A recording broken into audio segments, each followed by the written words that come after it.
Chris. How are you? Hi, Beth. Good, thanks. Yourself? I'm doing well, doing well. Where are you based? Where are you? I'm in Ohio. Okay. Where are you Mm. currently at? I'm on the south coast in England. Oh, nice, nice. Um, I watched Portrait of the Queen and absolutely loved it. I didn't realize that she was the most photographed person in the world and just how different all of her portraits were. So it is an honor to get to speak with you about this. Oh, thank you. Thanks for asking me. So first off, how did you get into photography? Well, I'm often called a photographer, but I'm not actually a photographer. I mean, I use cameras in my work, but really my work is about light. But I started playing with cameras when I was at art school. I went to Chelsea Art School. I did graphics, but then I got very interested in holographics, and I saw that as going to be the future of image making. And I still feel it hasn't had its day even now, but it's I was just really interested in new ways of capturing light, and light is my thing. It's like something we take for granted, but it's fundamental to how it all works. In fact, Einstein says we're compressed light, and everything is energy. And so my work is all about really taking people into that realm where stillness becomes. I think stillness is a portal to the divine. If you can get still, you can quieten the mind, then you enter into a whole other divine realm. And with my work, even just if just for a moment, it's trying to get people to connect with that. Um, So when you were in your early parts of your career, before photographing the Queen, did you ever think that that was a possibility for you, or was that even a goal? Never. I mean, that was just not rock and roll. I was at art school. I was a drummer. I was in a band, and the Queen. Yeah, whatever. But actually, looking back on it, she's been a cornerstone to my life and to many of our lives, and she's been a constant in for me, personally, in a life story that got quite chaotic at times. She was always there in the background, like a grandmother, figure. And but no, it wasn't. It was never an ambition. And in fact, when I got the call, I thought it was a friend of mine pulling my leg. Yeah, right, hologram, the portrait of the Queen. Why me? And I'm not really a portrait artist. It's something I've gone on to do more of. But because at the time when I got the call, thinking it was just my friend pulling my leg, I thought maybe portraits would be something I'd do later on in my career. I mean, I had been looking at them and been exploring holograms and portraiture, but it no, it came as a bit of a curveball. And it's been amazing, but ultimately, and people because of it think, oh, he's a photographer, he's a portrait artist, but my work is about light, and with portraits, it's about inner light. I'm trying to get the subject to stillness, and I'm trying to capture something that's deeper than just what they look like, and into like the truth of the sitter. Um, yeah. Nice. So when you got the call that you were going to be asked to photograph the Queen, was that a decision that you made right away? Like, were you like, yes, I'm going to do it, or did you have to grapple with it a little bit? Well, as I said, literally, I didn't believe it when I first got the call. But then when I had a meeting at the National Portrait Gallery, and even then I wasn't quite sure, and I thought they were going to take me there, and it was with the director, the number one man there, Charles Samurai Smith, and a representative from Jersey, because it was commissioned by Jersey to mark 800 years since the island of Jersey broke away from France and pledged allegiance to the crown. So they wanted to have a modern portrait. So that didn't need to be an oil painting, or it didn't want to be necessarily something traditional. So Gordon Young, the curator, oversaw the commission, put me forward in a list of household name artists as a kind of left field one who might take it somewhere quite interesting because he's seen what I was doing with light. But I thought they were going to shoot it down. I thought when I got to National, and I literally went to that meeting thinking, I'm going to go along, but obviously they're not going to choose me. You know, and and they're going to say, well, where's your big body of portraiture? How audacious, of you to think that you should do a portrait of the Queen for this historic commission. And I was quite nervous, but actually, they couldn't have been more supportive. They chose me because they wanted me to take it somewhere different. They didn't want it to be traditional. And the Queen, who was tickled by the idea, apparently when it was first put to her about having this 3D portrait done, they wanted me to take it into the future. That was what it was about. And, and after I did it, the National Portrait Gallery is the most evocative image of a royal by any artist. I mean, wow. And I sometimes pinch myself. What did I do that? Yeah, apparently I did. That's awesome. It's a bit surreal at times. Okay, it's even looking back on it. Sometimes I pinch myself. Really, that was crazy. I mean, literally, a week before the sitting, I got a call because it'd been in the diary 3 years, and the Queen's going to turn up, and I'm going to do her portrait, and I had it all really worked out, and I had a team around me who I couldn't do anything without my team. It has to be said, very highly technically accomplished team to record this portrait, and it had to be really specific. The height of the sitter, the distance the camera away, because it was a moving camera that took this 3D perspective. But the Queen was going to arrive at 3 o'clock on the day in the diary for 3 hours for 3 years. She'd sit on the seat at a certain height. We make the portrait. She's going to be wearing what she wears. But I got a call from Angela Kelly a week before the shoot to say, who's her PA? What would I like Her Majesty to wear? So I got to style the Queen. I got to go through her wardrobe, literally looking. Yeah, I think this is the one. Through the crown jewels, I chose one line of pearls, not three. The earrings. Everything. I basically got to completely style the image because I thought originally, when I got the commission, it would be because it was to mark 800 years of history. It's quite an important piece, and I thought it would have to have all kinds of iconography in there of the Three Leopards of Jersey, the Montgyle Castle, which is very important to Jersey's history, and all these suggestions and messages coming through this 800-year portrait. But no, none of that. It was left entirely up to me. And when Prince Charles, as he was then, now King Charles, when he unveiled it and switched on the hologram, it could have been anything. No one, because it was really left to me where I wanted to take it, and there's a lot of freedom in that, but it's also daunting because it's okay if I get it right, but if I get it wrong, I mean, what happens? They send me to the tower or Right. something, and I'm in trouble. So but no, I felt that and I felt like I channeled it actually. That and I just put my heart and soul into it. So yeah, it kind of worked out, but it was it was, and also with the technology that we were using, it was, we built the camera especially for it, and it was all quite new tech at the time. So there's lots that could go wrong, and it would all come back on me. If I get it right, great. But yeah, but actually, Her Majesty, she enjoyed it. It was only ever going to be one sitting. And then, I'd say it was in the diary for 3 years in the yellow drawing room, which I chose because it's got, it has most of the portraits taken. It's got a nice natural light. And what I did, I just blacked it all out. And I had candle burning in there, incense. I had this kind of atmosphere in there because I wanted to create a sense of calm in there. But then, after an hour and a half, and a few things kind of were going, anyway, we captured the data. I felt like I had it in the can. And then literally, Her Majesty leaves the room, and I lay on the floor. It's like, hallelujah, we've done it. It's like, it was like suddenly, that's a relief, And then I was still lying on the ground, and then one of her aides walks in and say, "Oh," and I had to literally get up and brush myself off. Her Majesty enjoyed that. If you'd like another sitting, you just have to write. So then I did write. I got another date, but then I had hindsight because I thought I had it in the can, and I was confident that I had the material to shoot to create what I needed to create. Lots of options with what I captured. But then I got a chance to look through it. Excuse me, look through it, and I did make some slight adjustments.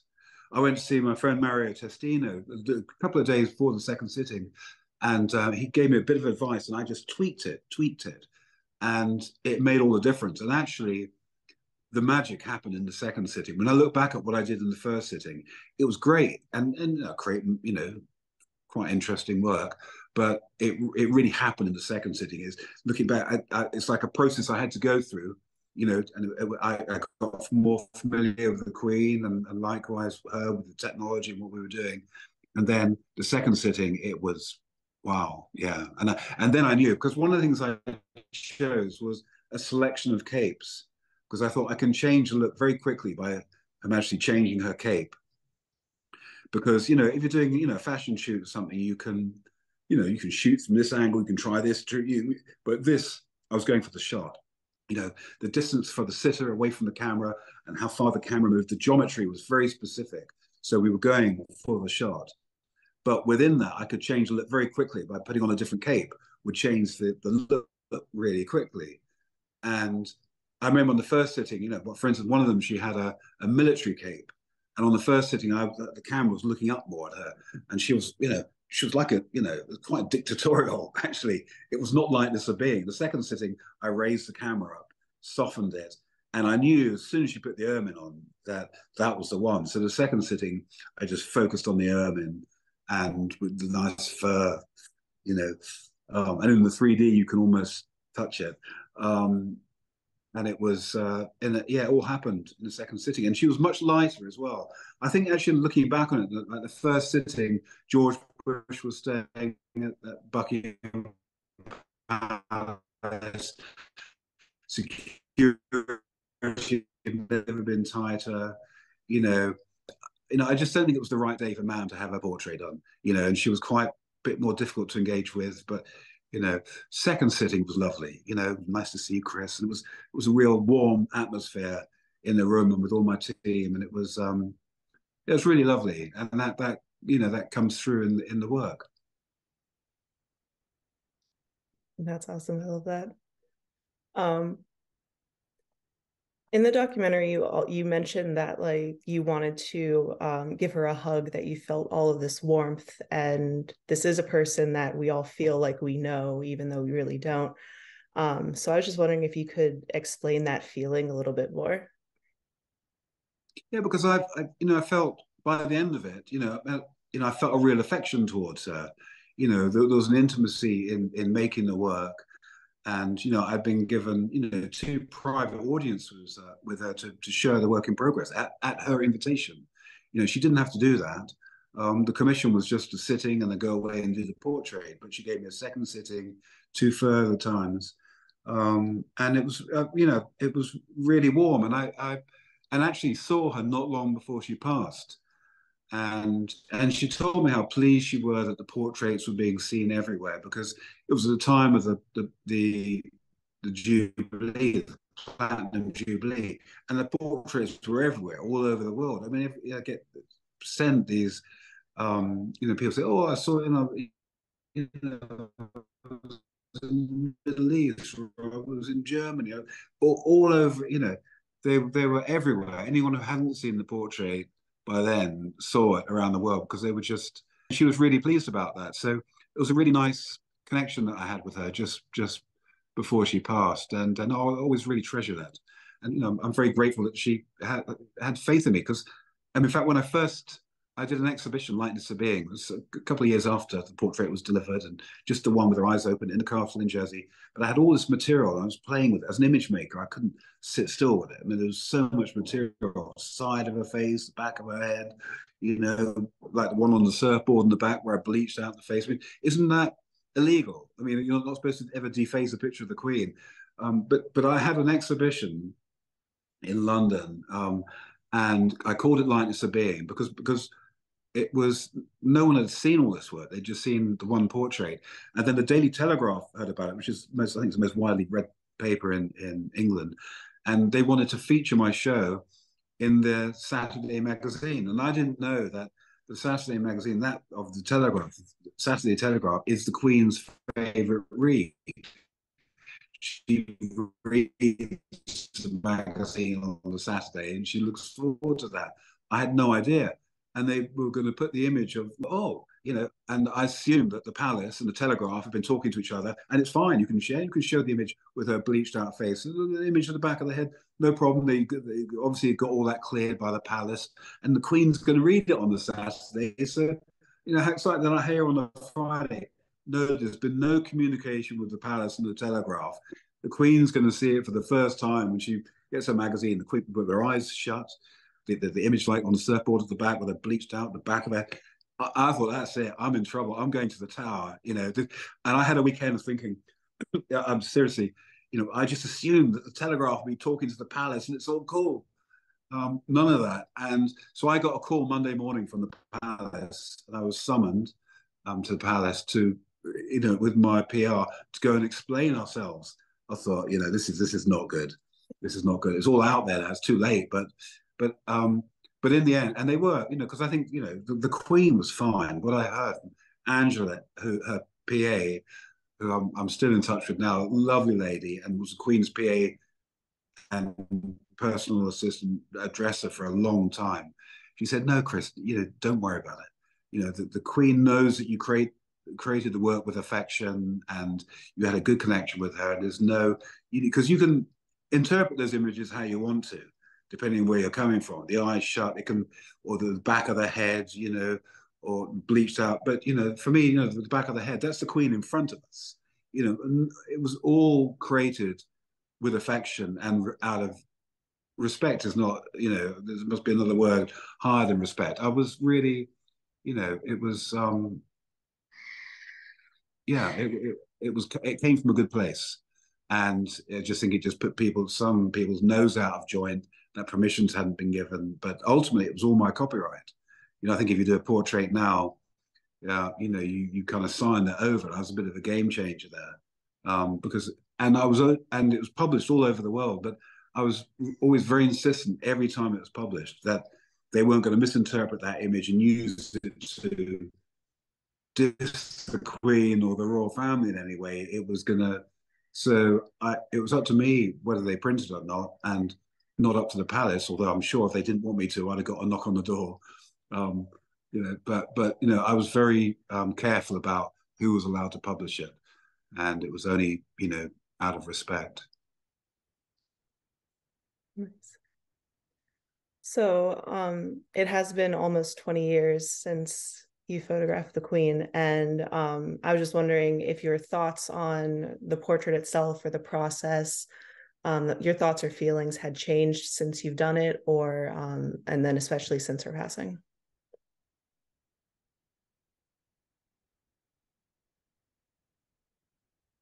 Mm.